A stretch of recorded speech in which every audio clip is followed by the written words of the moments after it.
It's the Fellowship of the Geek Show, a weekly podcast about comics, the comic book industry, and other geek pop culture.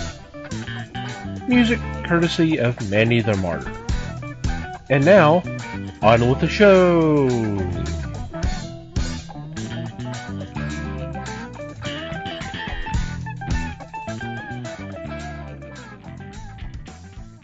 Hey there, everybody. It's the Fellowship of the Geeks podcast. My name is Thomas Chick, and joining me for this episode is Mike Marlowe. Hey, gang. Les Webster. Morning. The fuck? Oh, there goes the explicit tag right off the bat. Holy cow. We haven't gotten Liz in the door yet. And Liz Newman. Yeah, hi.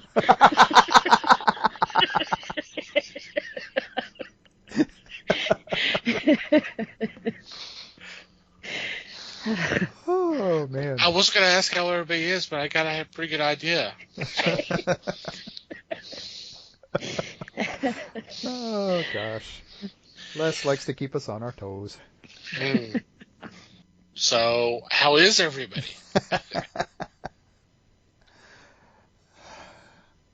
Oh, Yeah. the same old delightful that we always are, I think. Well, we know Les is ready for some spam. Sounds like it. I don't like spam.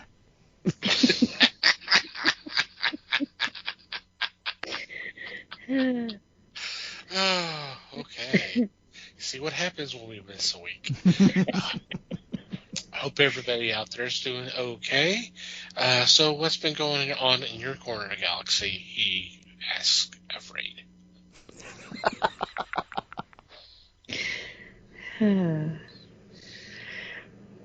Wow.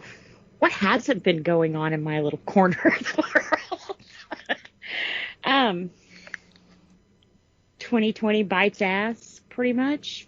Yeah. Does that sum up pretty good?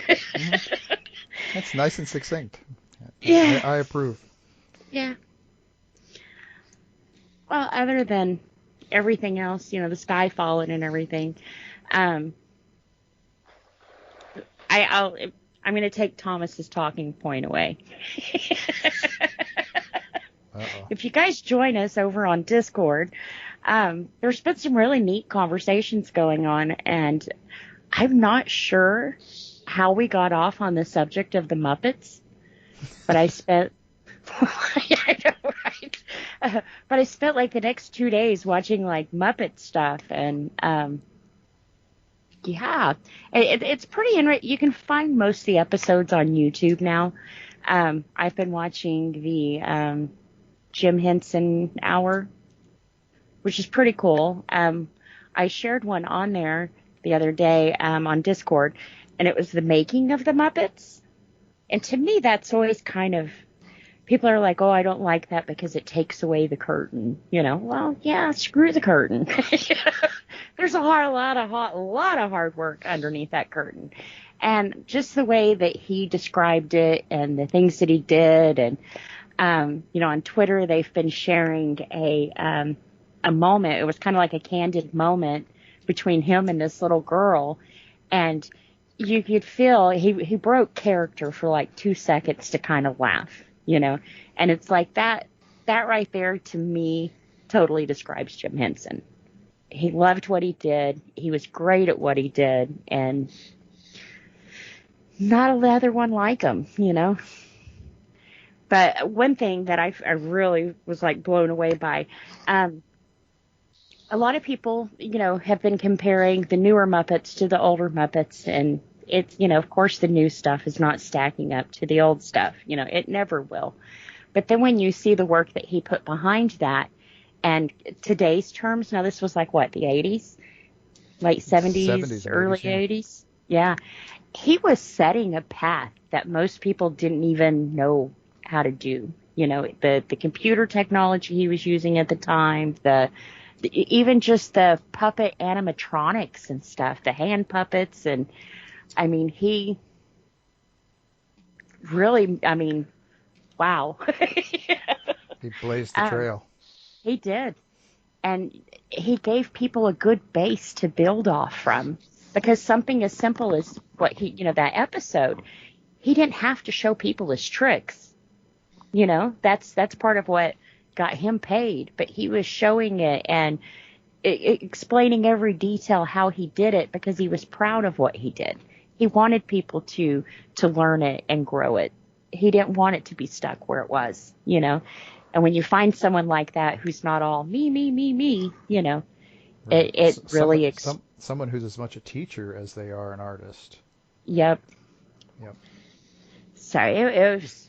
Like I said, if you get a chance to watch it, it's really cool. Like I said, just to see the hard work. And at the very end, he pulls the curtain away and he shows the puppeteers. And when they're talking, just their facial expressions, they're really acting underneath there. Mm-hmm. That they are that person. Mm-hmm.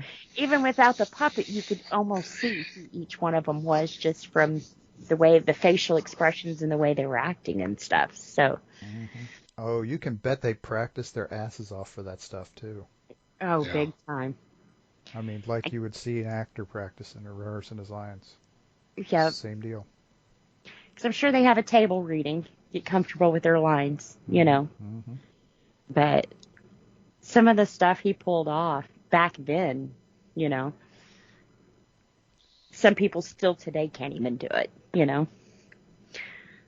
But the computer stuff, oh man, for a 2-minute episode, to take it from low resolution to high resolution, which is now pretty much a flip of a switch with a computer, it took the computer 120 hours to render it. Mm-hmm. To me, 2 minutes. Yeah, you can do it in 2 minutes. It took them literally 5 days around the clock. Yeah, just to make little Waldo do what he was supposed to do. Except now we have cartoons that are completely CGI and so it makes you wonder, where did it all come from, So, yeah, if you want to get nostalgic, definitely check those out. It's pretty cool. But no, we'll never get another Muppets like that, just because the greats who gave us that are no longer here to give it to us again. That was their heart and soul, and it'll be very hard to recapture that. I think since Henson's died, they've had, 4 people try to voice Kermit the Frog. That's just one character. Yeah. They had to find several to do all the people that he does, So one man has now been replaced by 20, 30 people. Mm-hmm. Kind of reminds me of the cartoon voice people we were talking about, too, Mm-hmm. Oh, yeah, they had the same problem. Warner Brothers had the same problem with Mel Blanc. Right. They basically had to recast every character because he no was one person could do them all. Mm-mm. Yeah. Because he did every male character.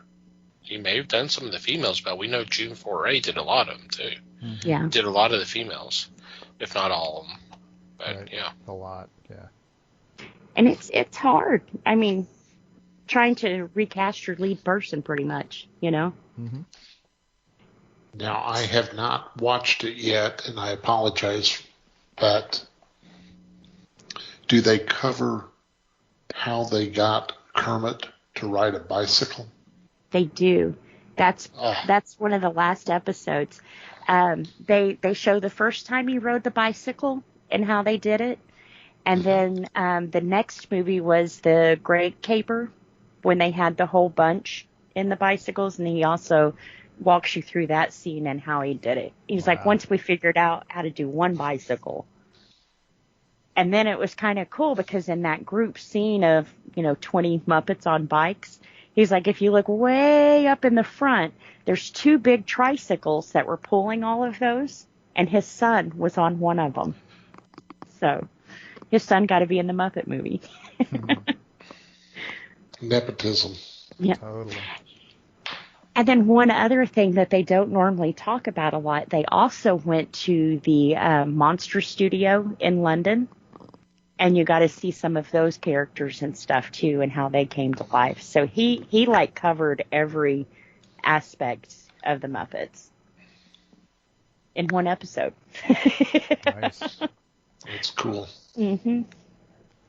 Well, another fun tidbit about Henson, and well, I mean, I don't know if you could call them Muppets at that point, but I guess one of the places where he first got some exposure was the first season of Saturday Night Live.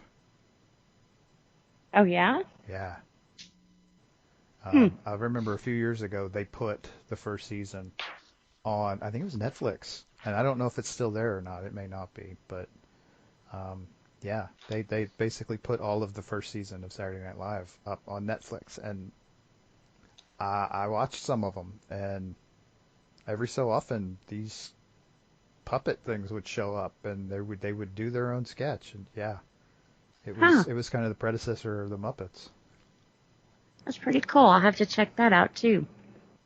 I'm going to go one further. Mm-hmm. I remember seeing Rolf, the dog, on the old Jimmy Dean show. And this was back when Jimmy Dean had a half-hour program, and he was on like before or after Bewitched. So that far back, So late Rolf 60s. was playing. He was playing the piano on Jimmy Dean show and singing. That's awesome. That is pretty cool. Very nice. Yeah. No, that's all I've done. I fell down the rabbit hole. Ain't nothing wrong with that. Yeah. I got my own rabbit holes, but nothing anywhere near that interesting. Because I have been, for the most part, what I've been doing is I've been doing some homework for October. Like we were actually talking about that before recording. This is going to be an interesting one because I don't know. It will be interesting to see how this one turns out. It will be interesting to see how we all react to some of these movies because they're I think they're not what we're used to in general. I mean, some of us maybe more than others, but and I'm not saying, I don't mean that in a bad way necessarily, but it is different. I was going to ask how I'm supposed to take that, but okay. Well, I don't know how many of these movies you've seen, historically speaking. Some of them are, I mean, I don't want to go too far into it, but October is going to be a fun month for sure. Mm-hmm. Yeah. And I honestly haven't really been doing much else than that, other than my usual fooling around. So, I mean, I'm getting ready to.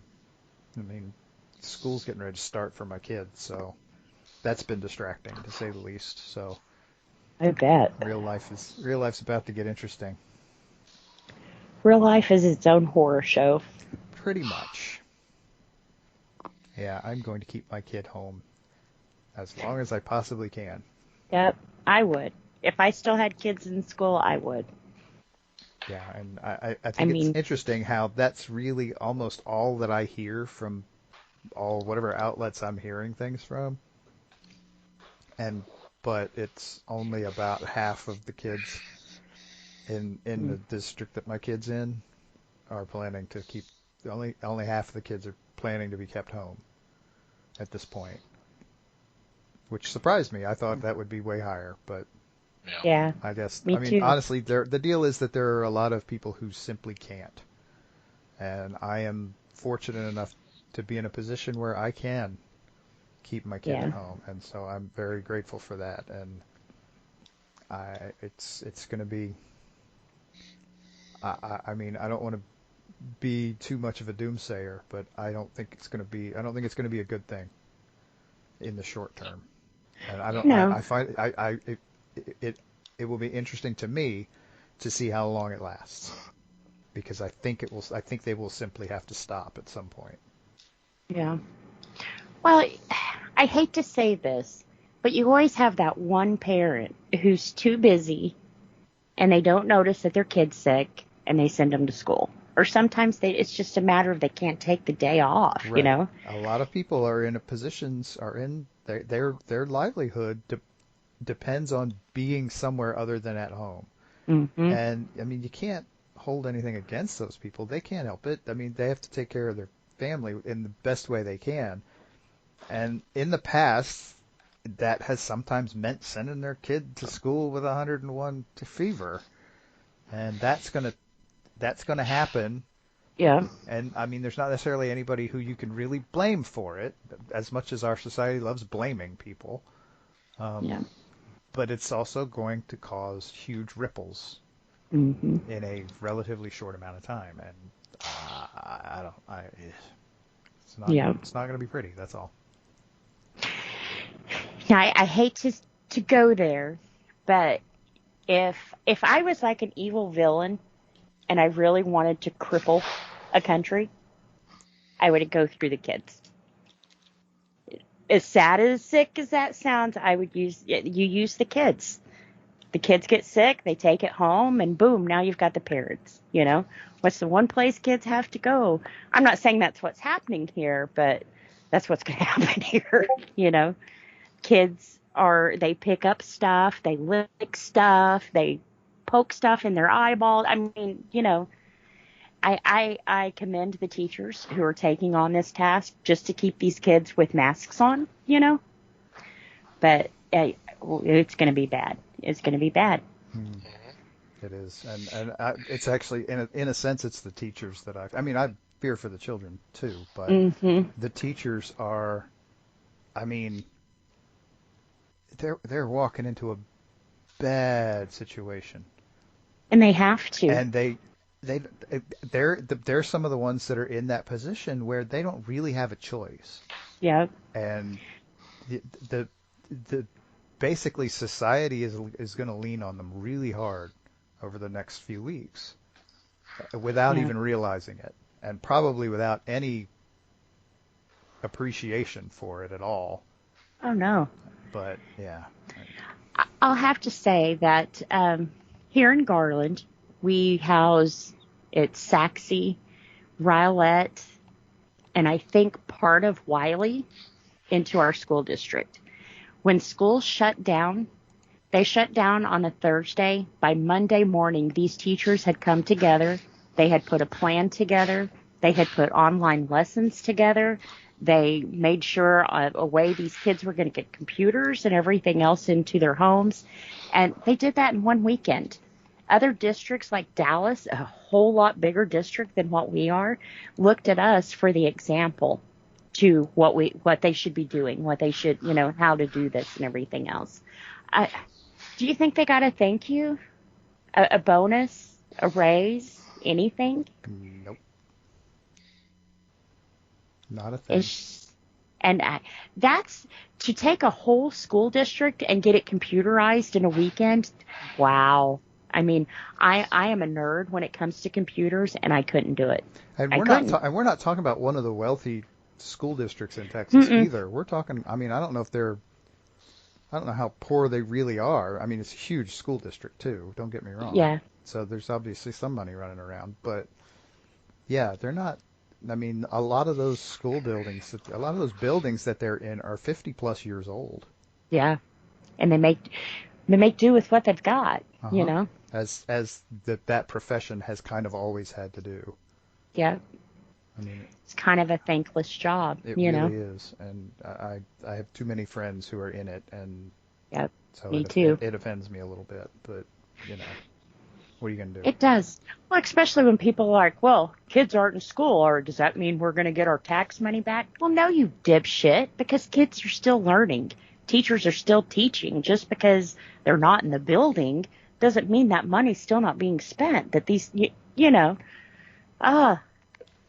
and a lot of the shit, and a lot of the thankless part. I mean, all of that boils down to, I mean, that these people have gone as far as they possibly can to, like you said, flip this switch and make teaching online a thing all of a sudden, with zero warning and zero budget. And the response ultimately, as it always is with teachers, is, well, that was their job. No, it Well, wasn't. no, it fucking wasn't either. No, not at they all. made it their job because that's how much they love doing what they do. That's how much they love your children. Do you know, not only did they put an online system together, they kept their food program going. Mm-hmm. These teachers went to all the schools and had lunch lines going to where the kids were still fed. Breakfast, lunch, and even packed them stuff for dinner. Right. The Do you teachers think and they the noticed? and the other staff members Yeah. in those schools did that. I mean, above and beyond. Because that's what they felt like they had to do. Yeah. And they took care of a lot of people that way. A lot of people. Way beyond kids who the weren't scope even of in their the job. district. Yep. Yep. And seeing that right there lets you know it's not the job, it's the heart. Right, which doesn't mean that you can get away with underpaying them forever. No. But that's why they do it. Because they know they're going to do it. The teachers, like I said, it's a special kind of heart to be able to want to teach a child, for one thing. But they know, well, you know, okay, we'll cut here and we'll cut corners here, because they'll still do their job because they love the kids. And we'll turn around and spend half of our salaries on crap we need in our classroom because they won't give it to us because they say they can't afford it. Well, okay, so we'll earmark a significant percentage of the money they pay us to do this to buy the shit that they should be buying for us in the first place. Mm-hmm. Yeah. See, which I thought last year was pretty cool. I haven't seen a lot of it this year yet. Celebrities on Twitter were buying teachers' Amazon wish lists. Mm-hmm. And it was like, that's amazing, because had they have not done that, that would have came out of that teacher's pocket. In the long run, it always does. Because the infuriating thing is that they have to have a friggin' Amazon wish list that they say they plug to the parents for the first couple of weeks of school. They're like, we've got this wish list. Anything you could afford to buy for us off of it will obviously go straight into the classroom where your kids can use it. That they have to do that in the first place is a fucking crime.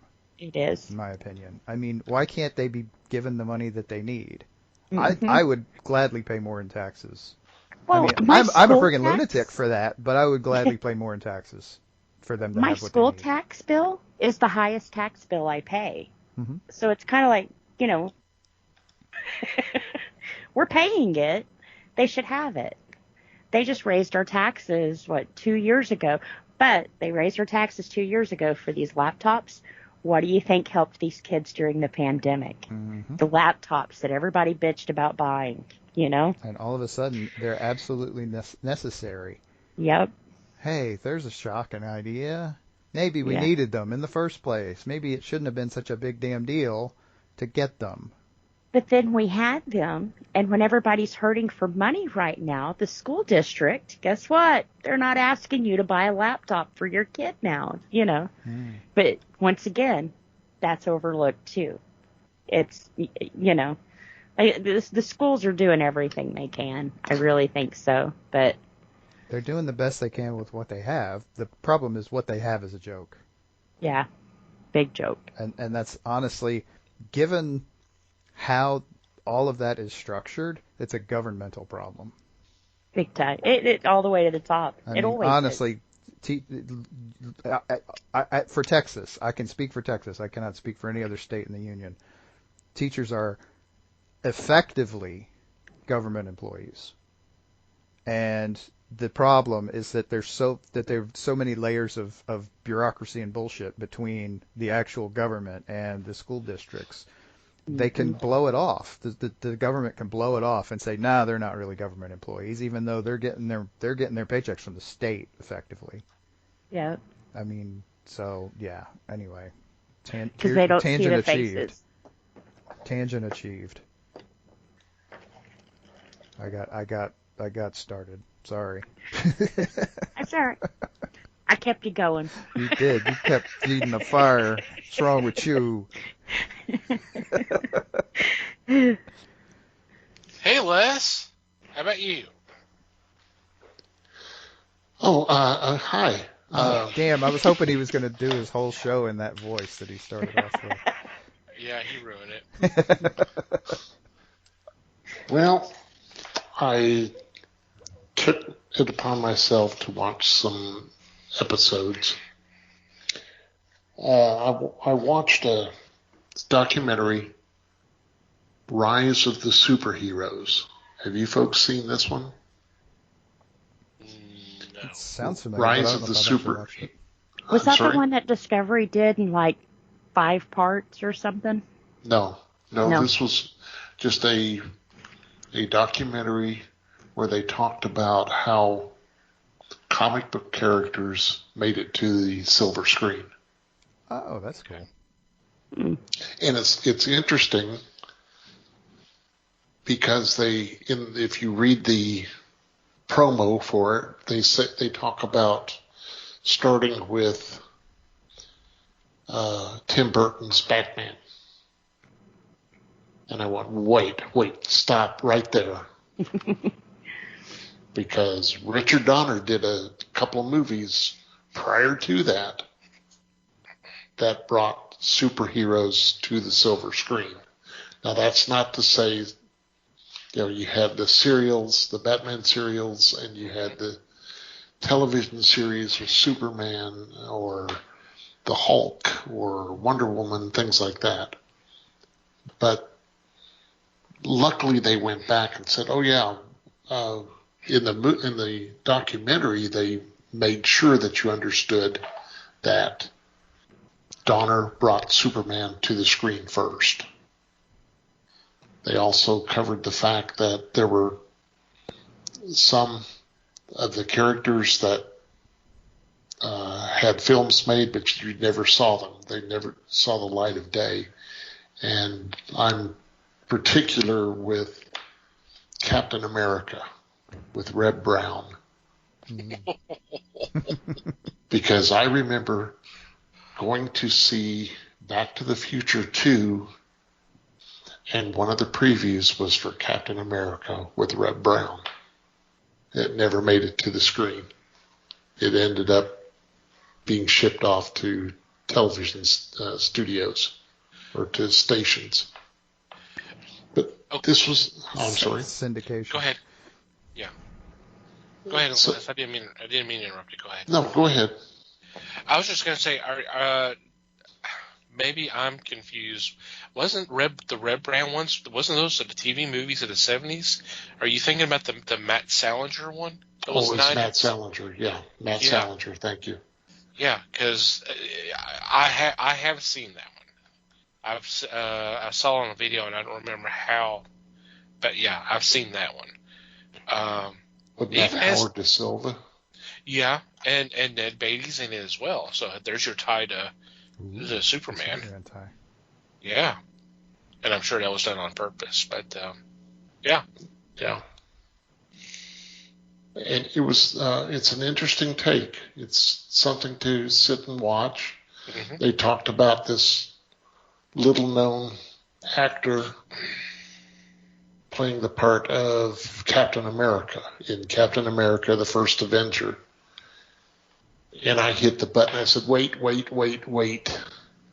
He already did 2 Fantastic Four movies before he did this. He was not an unknown, yes. But I do say watch it. It's almost 2 hours long, but it's interesting because they bring you up to like Wonder Woman, Black Panther, and that's about as far as they go with this documentary because, of course, you had Endgame, you had Captain Marvel, you had Shazam after this was done. Right. So it's fun to look back and also point and say, hey, you didn't say anything about Howard the Duck. How come? What's going on? Because it said superheroes in the title. Yeah, right.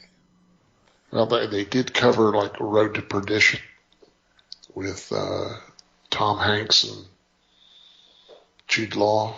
Really? So they pulled us. They kind of went off on a tangent. Sounds like There were times, yeah. They looked more at comics that went to movies.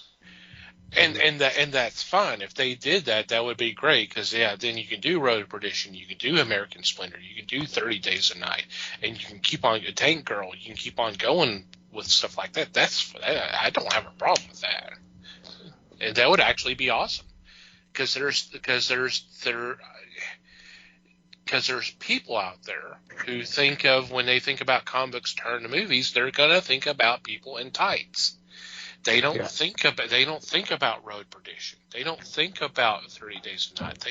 And some of these other films they're based off a comic or a graphic novel. Yes. I think someone needs to do something like that. Say, hey, there's this too. Right. Let's make the distinction. Yes. That would be nice. Yeah. Sin City. Yeah. Was major. 300. Yeah. Yeah. Well, From Hell. Uh-huh. Yes. Yep. League. Well, do I really want to mention League of Extraordinary Gentlemen? Well, sure. It was a thing. I mean, whether it was good or not is debatable, but it was a thing. Yes. It happened. Was a thing. I mean, Atomic Blonde is another one. Yeah. A little more recent, but. Well, I mean, even more recent. Oh God, the one just came out on Netflix recently. I don't know about Netflix, but there's The Boys. Well, there's that, but oh God, I'm so Old Guard. Oh yeah, Old Guard. Yeah. Yeah. Yep. Everybody seems to be.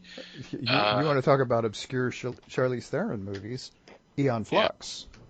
Yeah. Which was, I don't know if that came out of comics specifically. It certainly came out of animation. Yeah. It was also featured in comics, yes. There you go. I mean, hell, go back to the granddaddy of them all, Heavy Metal. Right. Yeah. So if you get a chance, sit down and watch this one. And also, do not, and I repeat, do not watch Journey to the Center of Time. This one I'm going to recommend to you, Mike. And nobody else, huh? Lucky me. Just because you would sit there going, that's bullshit. This one is, it's one of those, Thomas, you remember the movie that MST3K did about the people climbing to the top of the mesa?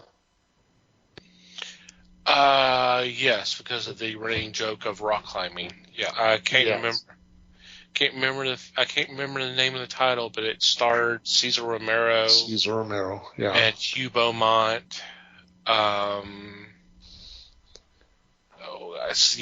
know which one you're talking about. Yeah. Well, this little gem was so bad. You know, in that Mesa movie, you really sat there going, when the hell are they going to get there?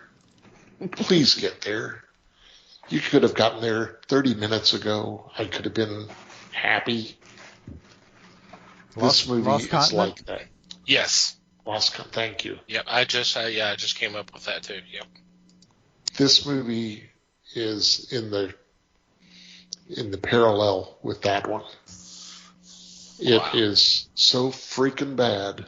There's a scene where they're in a cave that leads to a volcano, and as they're trying to escape, the lava is shown, and the people are dodging it, and it looks like they're playing The Floor is Lava. It is that freaking bad. And they're trying to get around it, and I'm going, you idiots, you know? It's got a lot of sections that go, no, that would not happen. Because they travel to the future, then they are attempting to travel back, and that's when they end up in prehistoric times, and you're going, oh, really? Of course they did. And then they're trying to get back to the main time, and you're going, okay.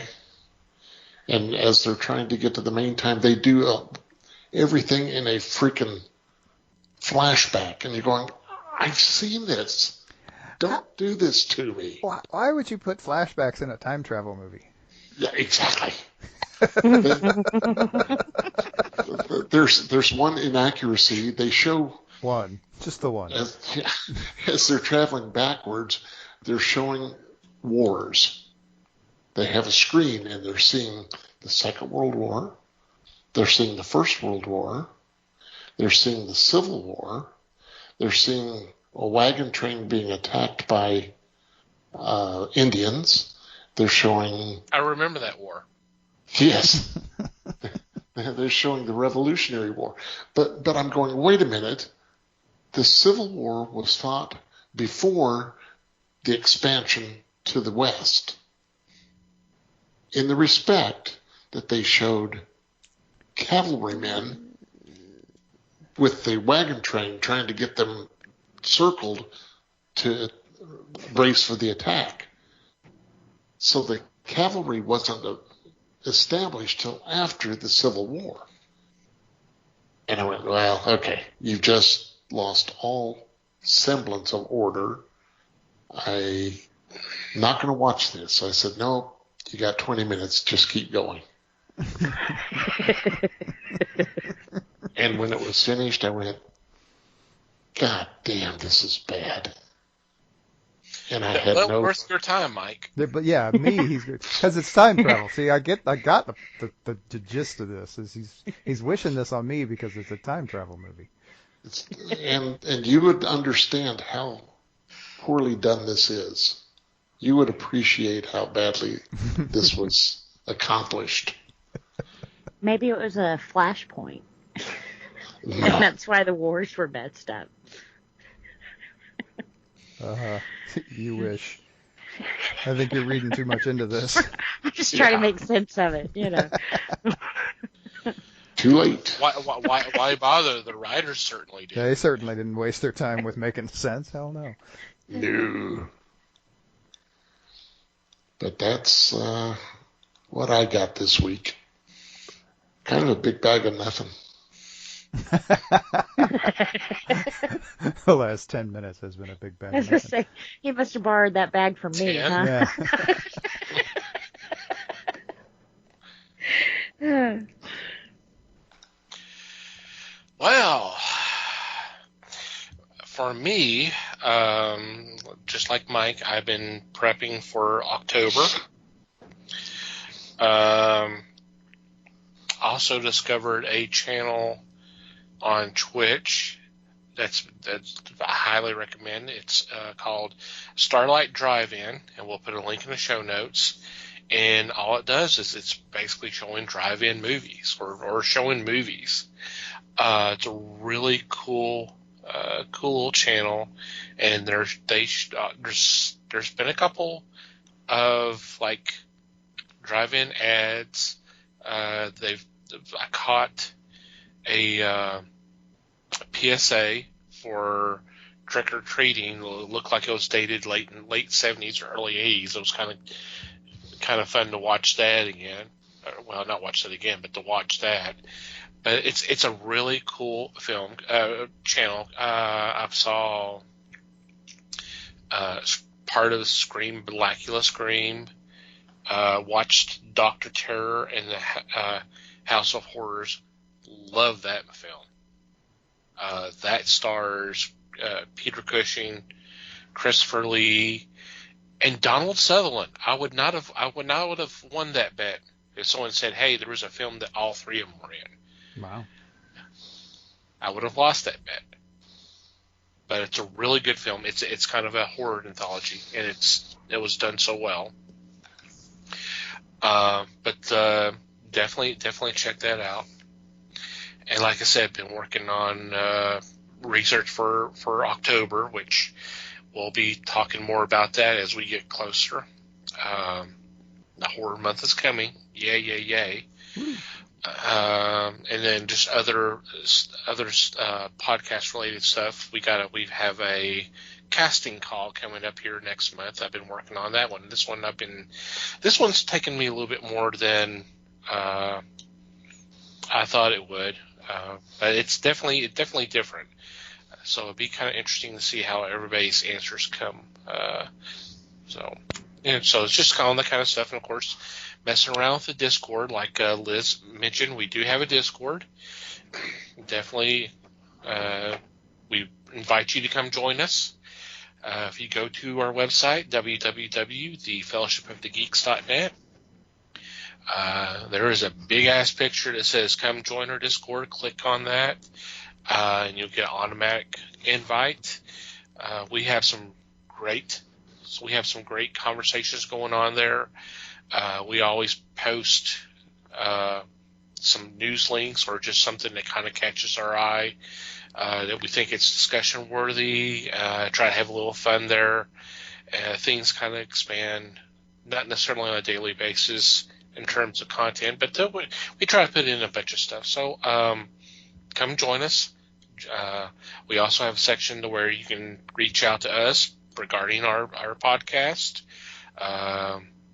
Questions that you might want to throw our way for Ask the Fellowship episode, which we are going to have one coming up here in the not too distant future, or just any kind of general feedback, and then some other goodies. So definitely join us. We would love to have you with us. Yep. All right, let's get into this week's discussion. If you're a long-time listener to this podcast, you know we're always talking, whether it's comic books, TV shows, movies, novels, that kind of stuff.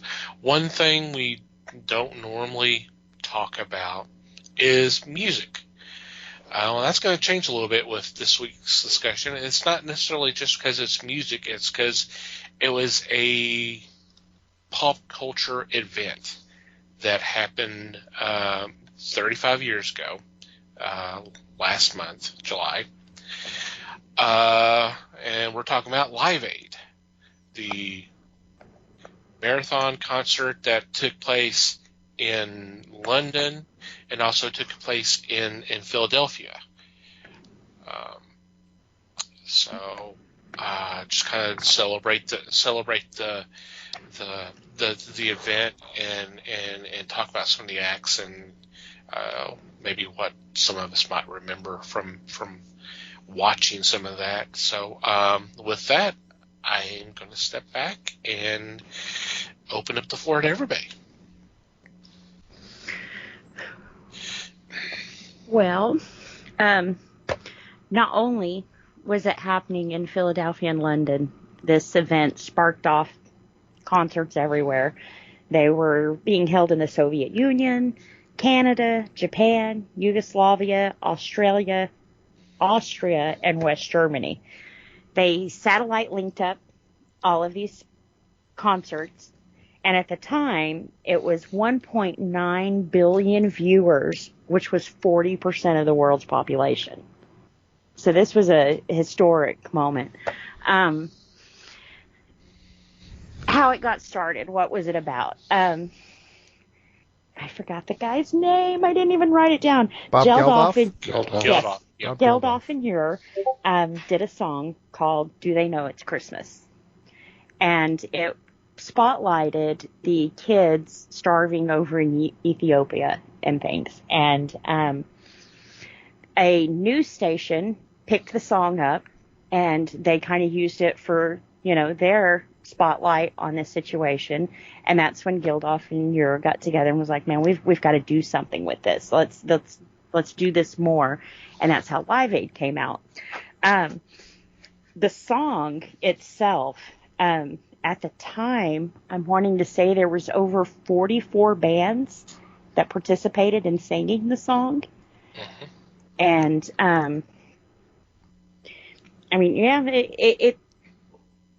it wasn't just 44 bands. It was like 44 bands from different, we had pop, heck, you had Bowie, who was considered punk at the time, U2, which was rock. Just didn't matter their background. They all came together to do this. They also, from the benefit of doing this. I can't remember how much money was raised, and I know there was a little bit of controversy of where that money went, but it was able to start, what's the word I'm looking for? Not crusades, but like missions over there, where they were able to get doctors and charity organizations that set up food banks and that kind of thing. So it really sparked a movement. And did a lot of good, and not just in the Ethiopia area, but everywhere there was children hungry. It wasn't just concentrated in one area. So it was definitely a huge, huge event. Yep.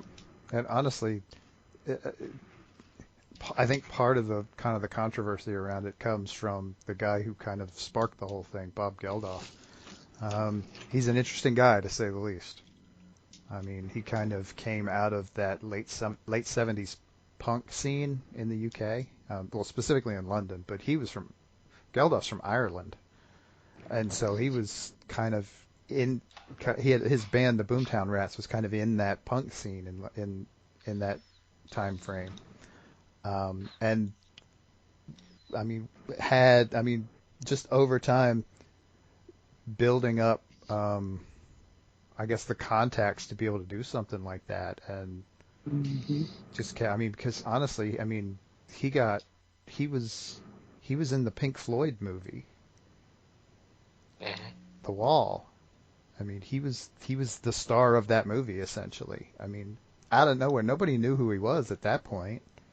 I mean, and that's 7-8 years before the whole Live Aid thing. But I mean, that's kind of his breaking into, I hesitate to say mainstream, because Pink Floyd is a lot of things. Mainstream is not really one of them.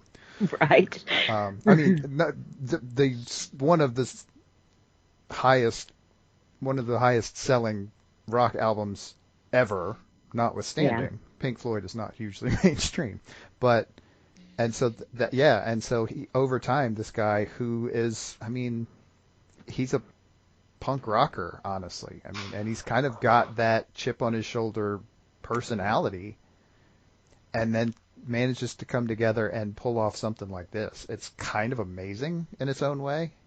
Right. I mean, it's really kind of a different kind of success story in a way. I mean, despite, again, all the controversy that came around it. Right. Yeah. It's wild. I was trying to see if they ever really said how much that it raised. I don't remember seeing numbers. I don't think the thing I looked at. I don't think at they the ever Wikipedia released thing. a number. Yeah, and I don't think numbers ever came with it. Which, I mean, how much does it matter at this point? Right, yeah. It was a massive undertaking. It was something that had not been accomplished before, not to this extent. And because of them doing this, I applaud them for what they did. Now, there are artists that had done concerts or something similar to produce aid. Personally, one of my favorite artists used to do a concert or do just a show at a club, and I remember seeing him at a club here in the Dallas area called Vera Paredes, which is no longer around, but saw him there, and the proceeds went to the World Health Organization, and that's where he mainly did his stuff, and that was back in the 80s. This is Harry Chapin, of who I speak. But Geldof stepping up and taking this bull by the horns, I can't say enough. he accomplished something that was monumental and something that was, well, yeah, it's unprecedented, obviously. But, how do you even attempt to do this or do better than what was done? I don't think it's possible. But wait, there's more. Didn't they also? Didn't Save this me. also spur off Band-Aid and Farm Aid? Farm Aid, yes. Yep. It didn't Bob Dylan accidentally spur off Farm Aid because he didn't know what he was. He didn't know what the cause was for Live Aid. So he was like, "Wouldn't it be great if we did this for like farmers?" Yeah. Well, there was also kind of the farming industry was in a bad way at that time. So It was. and there were actually families starving here in this country Yeah. at the time because they couldn't make enough money to feed themselves from growing food for everybody. So yeah, it was actually kind of a real thing, but yeah. It's not quite. It's a little more first worldy than all that, but yeah. But you gotta love Dylan. Well, Dylan was one of those guys that had his finger on the pulse of things at one point in time. Whether he's managed to keep it there or not is maybe debatable, but Yeah. It's cool. We're not here to pick on Bob Dylan. Right. Much. He can feel free to come on the show and defend himself if he wants. Uh-huh. Yeah, it gotta start somewhere. No, it was a nice attempt, yes. And wasn't this also, this concert was the first time for Led Zeppelin to perform together after Bonham died? It was certainly the biggest venue that they had seen. Mm-hmm. Yeah, I don't know that the three of them had played together since, at least not live. Yeah, since it had been 5 years at that point. Mm-hmm. I think so. When Bonham died, they were like, yeah, we're not doing this anymore because it was a group and yeah, which I thought was interesting because apparently the thing that was controversial about that was so here's the deal. So it was, you had Robert Plant, Jimmy Page, get my name straight here in a minute, John Paul Jones, and on drums you had Phil Collins and Tony Thompson. Mm-hmm. Now, the thing that I find interesting is that a lot of the critical stuff about that show was that Phil Collins apparently did a terrible job. And I'm like... And walked off. And I'm like, well, what the hell is Tony Thompson doing why is he there if he's not playing? It looked, because I watched that, I actually specifically made a point of watching two of the performances. That was one of them. They're both playing. They appear to be attempting to play together. I didn't think it sounded all that bad. It sounded like maybe they weren't as familiar with the songs as they could have been. Maybe they hadn't rehearsed them together. They were rough, yeah. But it really didn't sound that bad. You're talking about, at the time, two of the better drummers in the business. Yeah. Both working together, I thought, pretty effectively. Did they miss some things? Yes, they missed some things. Didn't seem all that terrible to me, but I don't know. Well, and this was also the first time for Phil Collins to be playing solo, too. He had just split up with his band. Your timing's off on that one. Yeah. He honestly, he never left. He didn't leave Genesis until way later. He did some solo stuff, but this is '85. He'd done 2 solo albums, but he'd also done 2 Genesis albums in that time frame. Did he? Oh, yeah. Okay. Yeah. He didn't officially leave Genesis until like '97. Right. They did a final tour in a quote unquote final tour in '97, and then he left. Yeah, I've read about some of the criticisms of about the drumming, or at least that Jimmy and Robert were complaining about the Yeah. drumming, but some of the stuff I've read in kind of response to that is like, well, Jimmy wasn't playing all that great either. No. So and it's like, so And honestly, Robert sounded a bit rusty too, to be yeah, fair. So, I mean, clearly they hadn't been doing this in a while, and that's fine. yeah. Whatever. Yeah. Whatever. But it was a good cause to come together for. 100%. Well, and since his name's already been mentioned, he's in the Guinness World books because he performed with Genesis in London and then flew over to Philadelphia to not only do that but to perform solo too. Yes. Mm-hmm. Yep. Same Wasn't day. it the other way around? Jumped on the Concorde. Yeah. Was it the other way around? I think it was. I think he was in London and then flew to Philadelphia. Well, yeah. Because in one of his sets, he had made the comment that he had just came from something like a quaint little town or something like that. Yeah. And were his arms tired? Yeah. Curling at those scotches on the Concorde the whole way. Yeah. I'm sure they were exhausted. Back when we had supersonic commercial air travel in the world. Because that wasn't bad for the environment or anything. Not at all. Oh, the good old days. But yeah, you wanna jump from a questionable performance to a different kind of performance. If you have never watched Queen's performance at Live Aid, Oh yeah.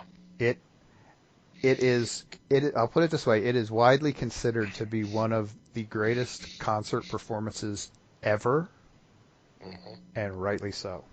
Yeah. They were on stage. Well, the video I watched was 22 minutes long. They played parts of 4 songs. And honestly, if you've never watched it, watch it. But I will say that if you ever want to see anybody walk out on stage and take over a stadium-sized audience, watch Freddie Mercury in the first 2 minutes of that clip. It is amazing. That's good luck ever finding anybody ever again who could do that. Right. It is amazing to watch. I mean, is it a fantastic musical performance? I don't know. It's good. I mean, if you like Queen especially, it's good, and I do. I like Queen just fine. But yeah, it was that whole thing was more about Freddie and the crowd than it was about the music. And it should be watched. It's on YouTube. Go find it. If I think about it, I might stick a link in there for it. Cool. In the show notes. But yeah. It's wild. Kind of off topic. Have you guys heard Adam Lambert with Queen? No. Oh, man. He's no Freddie Mercury. He's not. But, oh, man. There's only a few singers that I listen to that can give me chills, and he's one of them. He's not even my style of music, and I love his voice. Perfect match for Queen. I couldn't think of anyone they could have found better to even come close when finding him. So, but they have a version of "We Are the Champions" with Adam Lambert, and they recently did it, I think, for Pride Week. Blow you away, especially with everything going on right now. It was amazing. That, and also Mad World.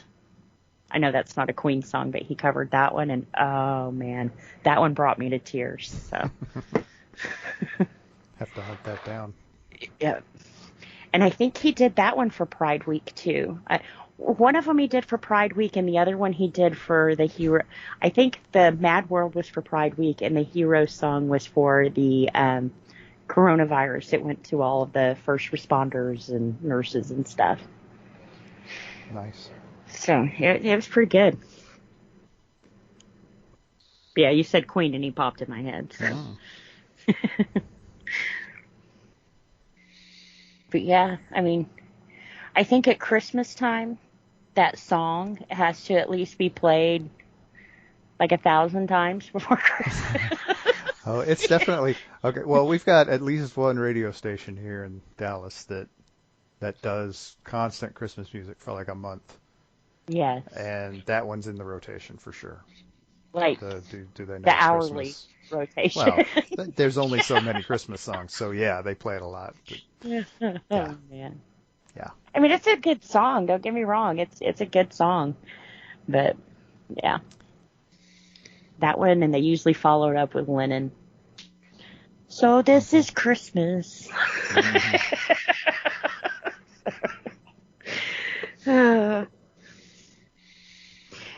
And isn't it kind of weird that a Christmas song was popular in July?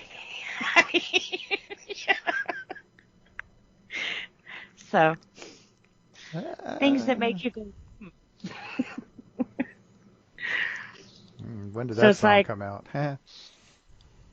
Yeah. Like, do they know it's Christmas? No, because it's not. It's July. You see, that depends on which. Well, no, I guess it doesn't, does it? I was going to say it depends on which hemisphere you're in, but boy, that would be a real faux pas to say that, now wouldn't it? Right. No, but White Christmas, on the other hand, does kind of have climatological questions. Yeah. But anyway. I like Cheech and Chong's version of that song better anyway.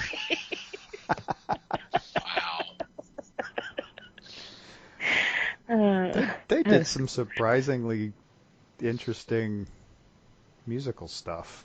You wouldn't have They thought of did. it, really, but they actually kind of did. Mm-hmm. Well, they did the whole albums before their movies. Mm-hmm. Well, that's your thoughts. I got nothing to follow that. That's for damn sure. I was going to say, preferably back on the topic if you can help it. Yeah, please. Sorry, I can't didn't help you know. there. I didn't know that Boy George was a big hand in this too. They said that he was the one who helped get everybody together for the song, get them, in the same place at the same time. But it's kind of interesting because in the song, there's a big controversy on who sings the first line. And it's kind of weird. It depends on which version you're listening to. There's an A side and there's a B side. The first line of the song was actually written for Bowie, but Bowie was busy and he couldn't go and record the song with everybody else. So they went ahead and let Paul Young sing the line. And when they all got back together, when Bowie was able to finally make it and stuff, they had already recorded that part. So he sang Paul Young's part in the last half of the song. But on the B side, he recorded it the way it was supposed to be. So if you hear the B side, it's Bowie. If you hear the A side, it's Paul Young. Kind of weird, huh? Yeah, but with all those egos involved, it's kind of not surprising either. Right. I mean, heck, you had, let's see, we have U2, Genesis, Boomtown Rats, Spandau Ballet, Ultravox, Duran Duran, Paul Young, Heaven 17, Bananarama, Shalamar, the Style Council, Kool and the Gang, Wham. Did I already say Duran Duran? Yeah.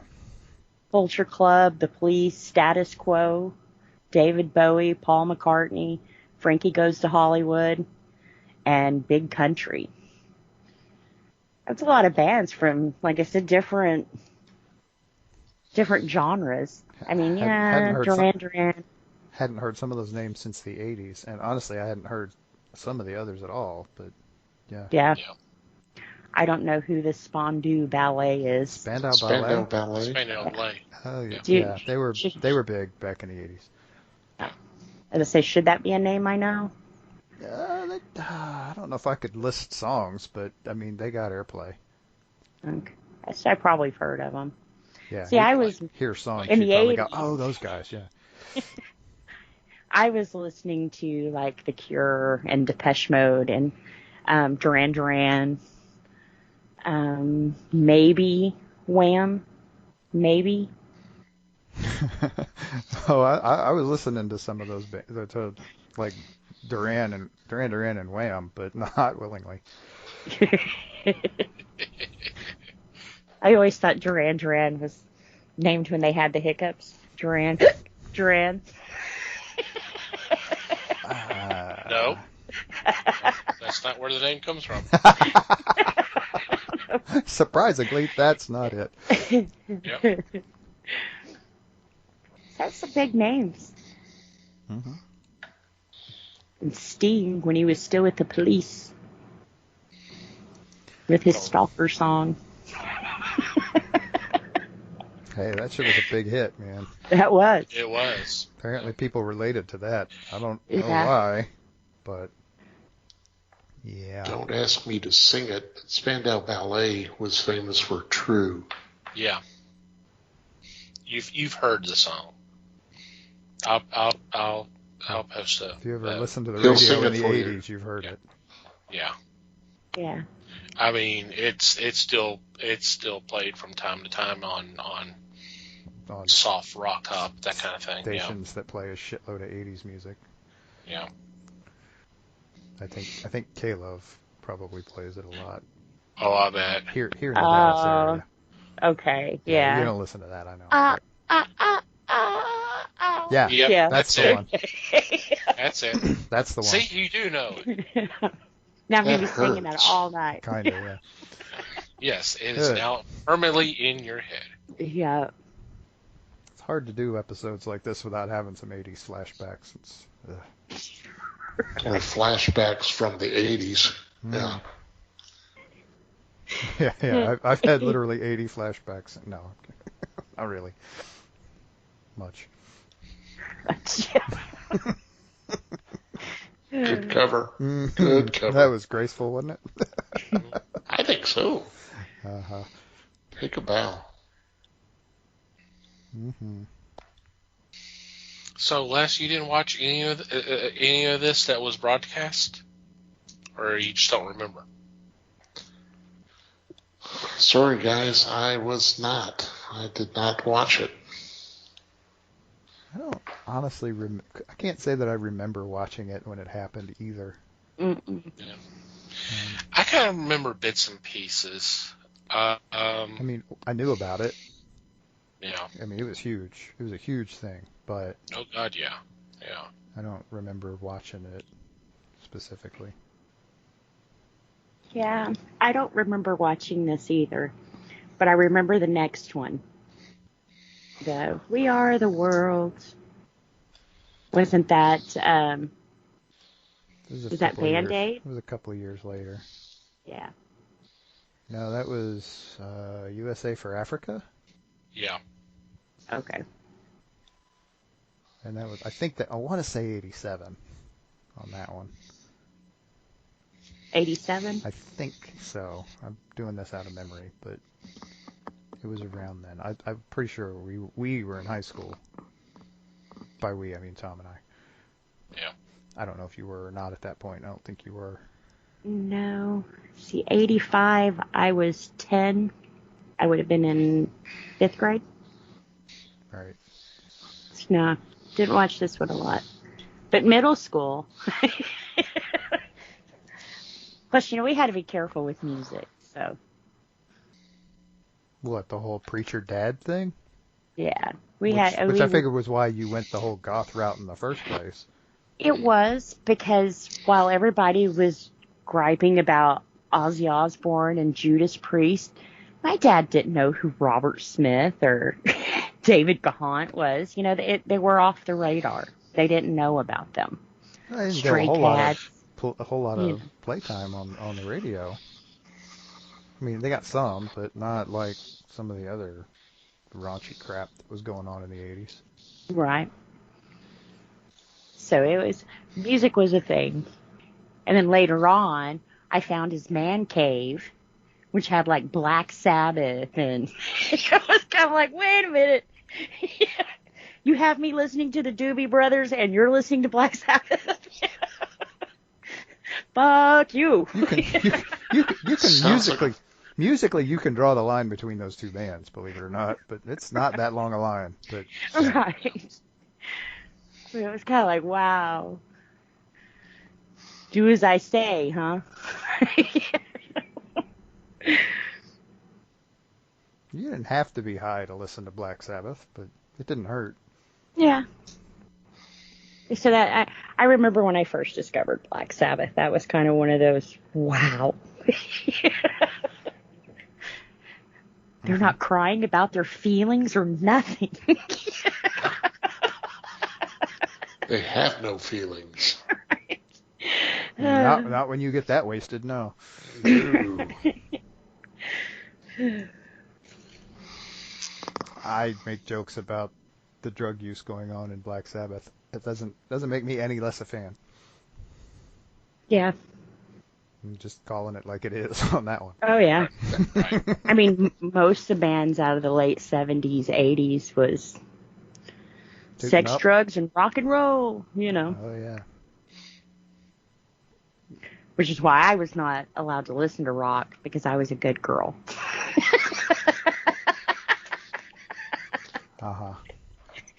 I have some property I'd love to sell you. Don't you believe it? Anyway, yeah, I remember seeing some of the concert. The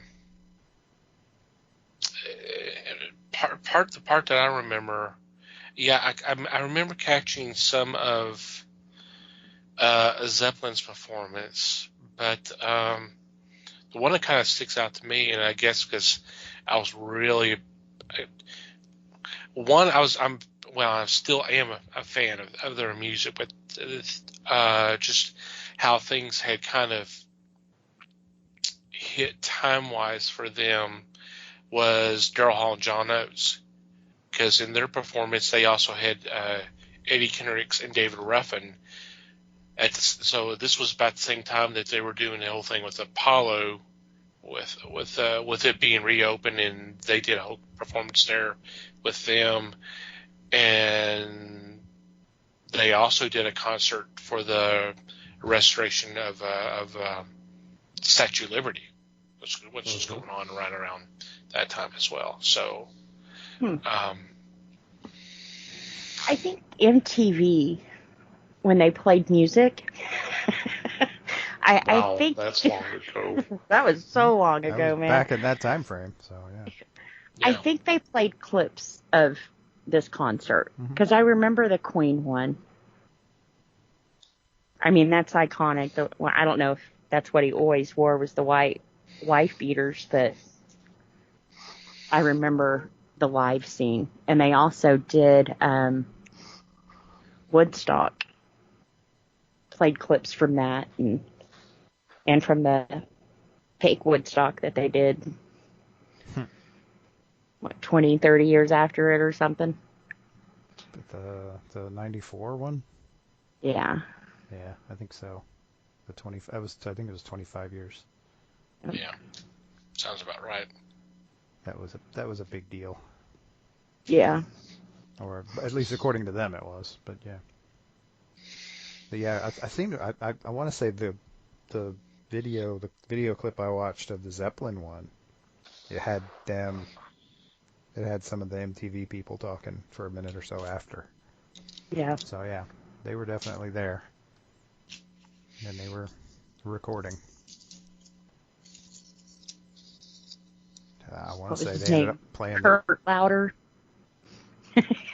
Wasn't he always the one that covered the big music scenes? yeah, I think so. Yeah. Yeah. Yeah, I think it's cool that they. Well, I guess they don't anymore. So never mind.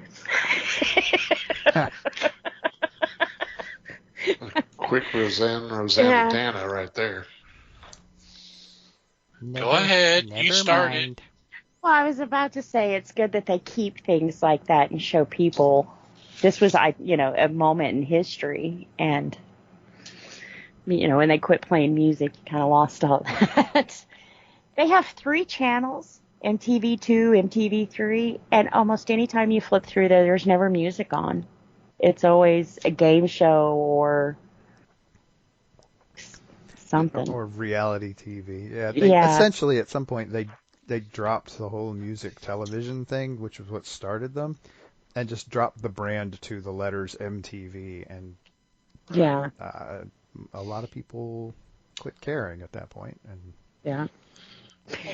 But Well, off subject though, MTV owns Viacom, which also owns like Nickelodeon and all kinds of stuff. So it's kind of like they got so big that it was like, well, we don't have to do this. right, there wasn't as big a market for it, and there weren't as many people sinking the kind of money into music videos that they had been for 10 years. So Yeah. True. I always liked when they did the Dr. Demento hour. mhm. That was the best in 120 minutes. Yep. well, you mentioned MTV kind of changing the format and basically eliminated its name just to the letters. It always bugged me what happened with AMC. It used to be American Movie Classics, and then it became better for them to do TV shows. You got Walking Dead, and then you had some of the other original Preacher. programming. Yeah, so I mean, it's just like okay, I mean that I guess that makes sense, but But who's going to But show me doesn't my old AMC movies now?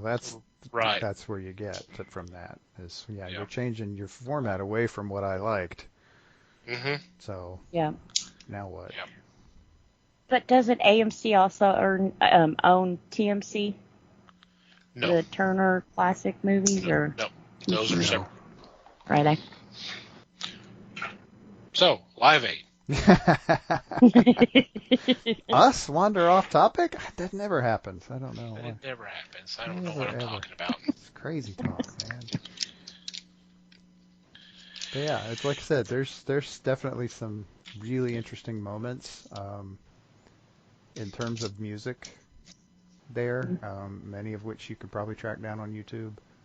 Mm-hmm. And of course, there's the whole meaning behind it all, which was honestly, it was a commendable effort, and they certainly did things. Whether they did exactly what they were intending or not, who knows? But how often does that happen anyway? But Right. Well, it was started big. something. It was big, yeah, and it Yeah. started something. Started several somethings, but yeah. Mm-hmm. Okay. Well, any final thoughts before we take a break and come back with picks? No, I'm done thinking. Okay. Yeah. All right. Sounds good. We'll be right back.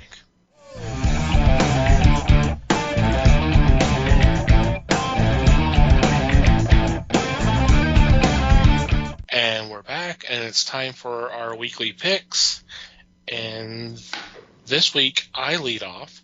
So for my new title, I am going with a new book from Vol Comics called Shadow Service. And it's this story is about a private investigator who's also a witch, who apparently is sounds like she has some issues regarding her powers. I don't know if it's a confidence issue or something like that, but I thought this might be kind of a cool title. The synopsis says, Spycraft beats black magic in this shadowy world of MI666. Cute. It's written by Kevin Scott and art by Corn Howell. I'm not familiar with Corn's art, but Kevin Scott, I like his writing. So this should be a pretty cool book. Sounds good. Yeah, that was on my list too. So, alrighty, Les, you're next. For my first choice, I bring you Cardinal Dagon. This is a #1 from Behemoth Entertainment. This is an adult audience book. In this, the main character, the Cardinal, is a scoundrel, a Lothario. He is he walks around like a gigolo and a dandy.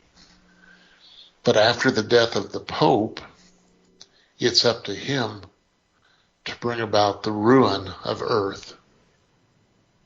So this intrigues me to see how they handle a character that is a villain to start. It's been done before, but I want to see how they handle this one this time. Yeah, it sounds like fun. It does. Yeah, this was on my radar as well. It would be interesting to read this one.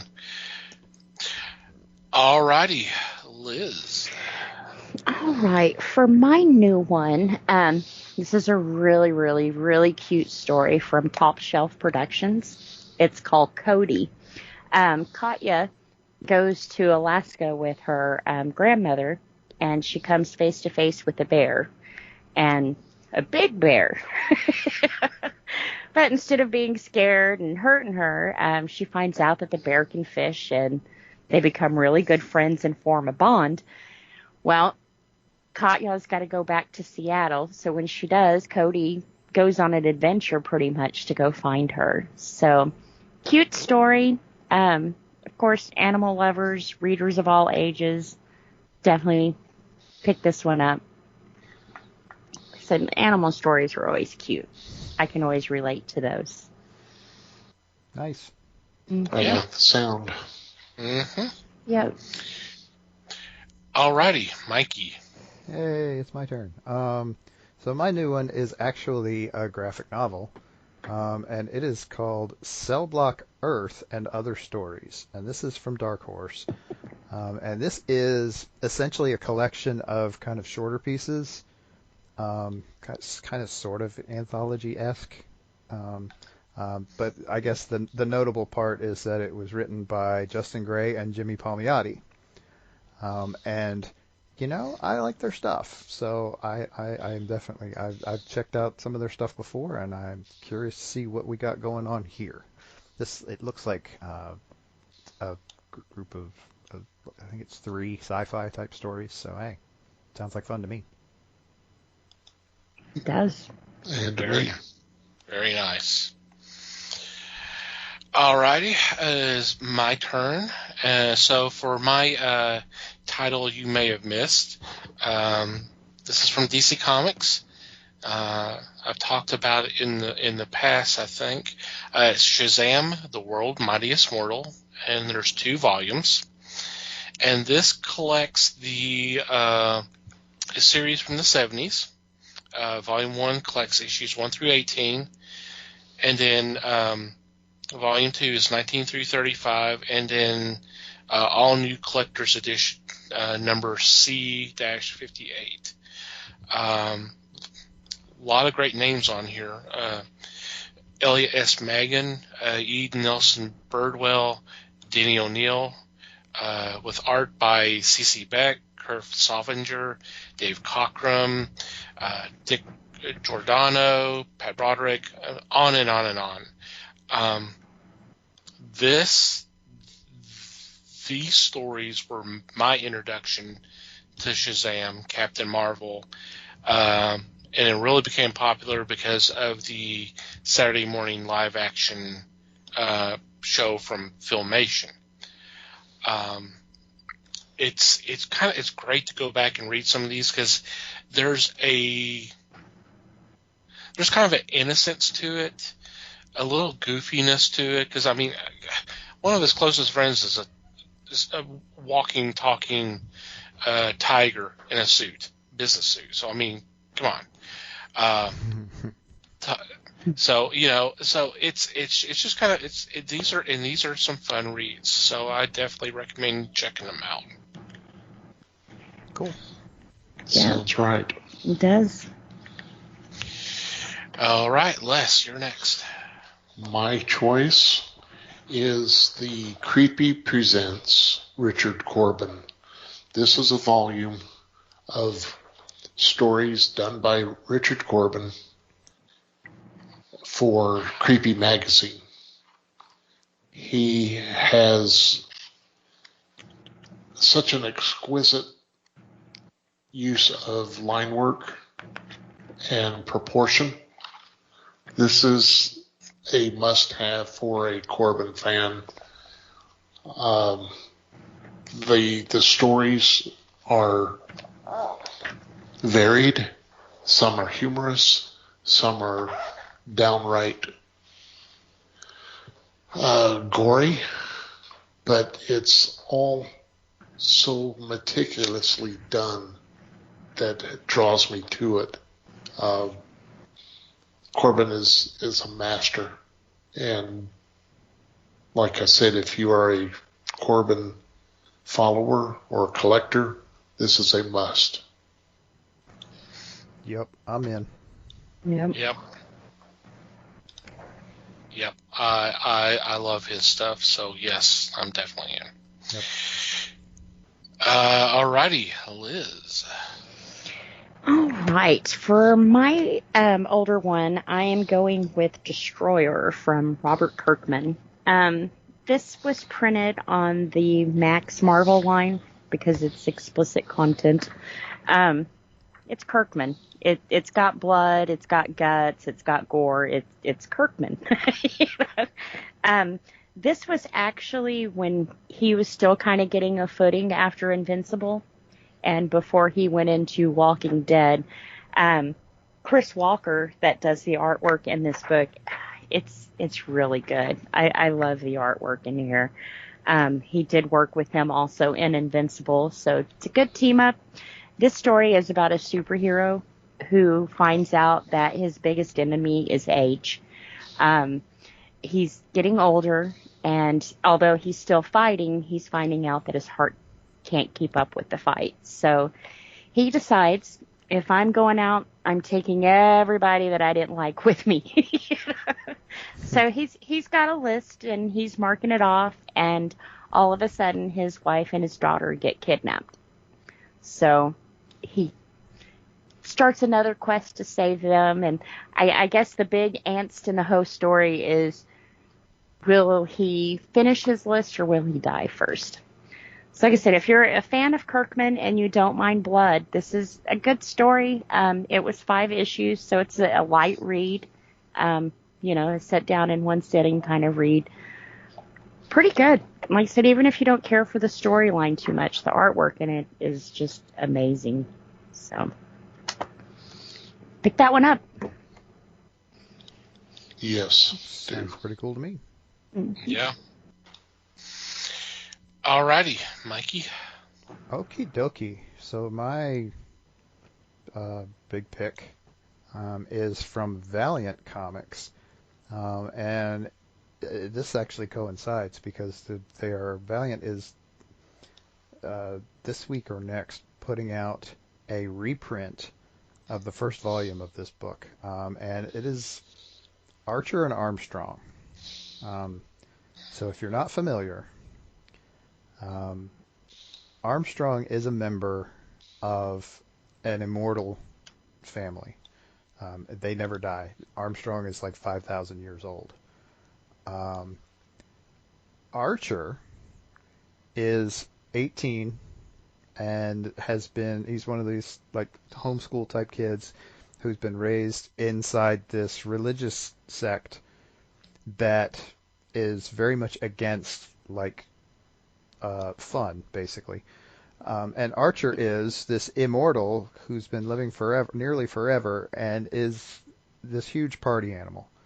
And so Archer has been sent to assassinate Armstrong, only to figure out that Armstrong's not as bad a person as he's been told all his life. And they end up working together to defeat the actual enemy in this book. And they kind of team up after that. And there've been several miniseries with these two who are just the ultimate like odd couple matchup, and it's really a lot of fun. So definitely grab some of those and check them out. Cool. Agreed. Alrighty. Any special shout outs this week? Nothing from me. Yeah, I was gonna say, nothing's springing to mind. Right. Unless I'm forgetting something. Okay. Okay, well, we'll just go ahead and go on to our regular shout-outs. Obviously want to thank Pop Goes Culture, a podcast network, for allowing us to be part of a great group of podcasts. Definitely check them out. There will be a link in the show notes. We also recommend that you check out the fine folks that make up Podern Family on Twitter. We do appreciate them supporting us by retweeting our links to our shows. And the way you can check them out is just go to Twitter and do a search, #PodernFamily, one word, and just scroll through, and whatever catches your attention, click on that link, download that episode, and hope you have a blast. Thank you guys for your support as always. I want to thank Manny the Martyr for supplying the music to our podcast. We highly recommend that you check out their music. There will be a link in the show notes to where you can be able to do that. And finally, you, dear listener, thank you for downloading and listening to today's episode. We do appreciate your support, and we value your feedback. Any comments, questions, complaint, observations, what have you, please reach out to us, and there are several ways you can do that. Our email address is email@thefellowshipofthegeeks.net, or you can go to the website and go to the About Us page, and you can click on, there's a contact form you can fill out, or you can go to the website and click on the Discord. We already mentioned this a couple of times, but you can send your feedback to us through our Discord. There is a link on all our social media buttons, and then on, like I said, on the front page, there's a big ass picture that you can select that and join our Discord. So you can contact us that way. I did mention social media. We are on Facebook, The Fellowship of the Geeks, and we're obviously on Twitter @Fellowship Geeks. Feel free to follow us on both social platforms.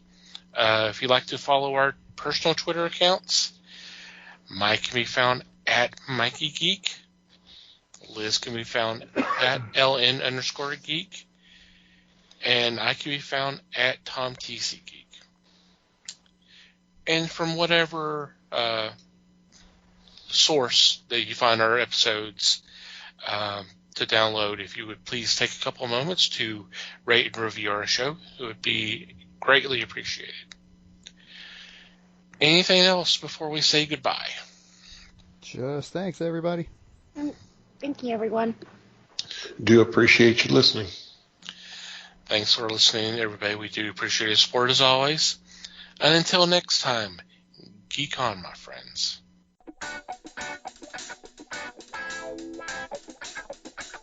We thank you for listening to the show. Comments, suggestions, and questions can be sent to email@thefellowshipofthegeeks.net. You can follow us on Facebook the Fellowship of the Geeks, and on Twitter at Fellowship Geeks. Until next time,